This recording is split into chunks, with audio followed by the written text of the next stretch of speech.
تھکاوٹ کی وجہ سے 8 رکعت تراویح پڑھنا. کبھی کبھار ایسا ہوتا ہے کہ تھکاوٹ کی وجہ سے 20 رکعت تراویح پڑھنا بہت مشکل ہو جاتا ہے. کیا ایسی صورت میں ہم 8 رکعت تراویح پڑھ سکتے ہیں؟ عائشہ فاروق انڈیا سے.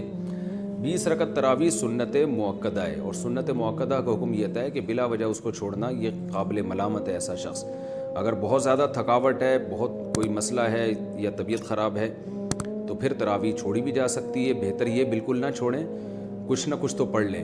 تو اس میں 4 پڑھیں، 8 پڑھیں، 12 پڑھیں، 16 پڑھیں. 8 کے عدد کی کوئی خاصیت نہیں ہے.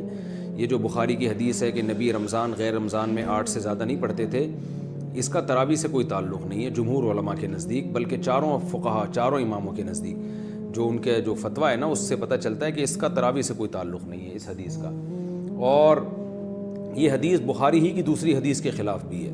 دوسری حدیث میں بخاری میں آتا ہے کان یزید فی رمضان ما لا یزید فی غیرہ. نبی رمضان میں عام دنوں سے زیادہ عبادت کرتے تھے. تو اس سے پتہ چلتا ہے کہ رمضان میں آپ کی جو نماز ہے وہ 8 رکعتوں سے زیادہ ہوتی تھی. تو بخاری کی ایک حدیث کو لیتے ہیں، دوسری صحیح حدیث کا انکار کر دیتے ہیں. یہ کیسی بات ہوئی؟ تو اس لیے 8 کے عدد کی کوئی خاصیت نہیں ہے تراویح میں. ہاں سنت مؤکدہ ہے تو اس میں مشکل ہو رہی ہے، کوئی واقعی تھکاوٹ ہے تو جتنی چاہیں پڑھ لیں، اللہ جتنی توفیق دے. 8 پڑھ لیں، 4 پڑھ لیں، 6 پڑھ لیں، 12 پڑھ لیں. جتنی زیادہ پڑھیں گے اتنا زیادہ ثواب ملے گا.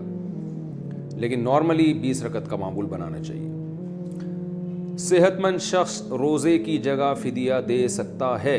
اچھا، یہ 8 رکعت میں یہ بھی ہے کہ اگر تراویح آپ کے لیے کھڑے ہو کر پڑھنا مشکل ہو رہا ہے تو بیٹھ کے بھی پڑھی جا سکتی ہے. تھکاوٹ زیادہ ہے تو بیٹھ کے پڑھ لیں آپ.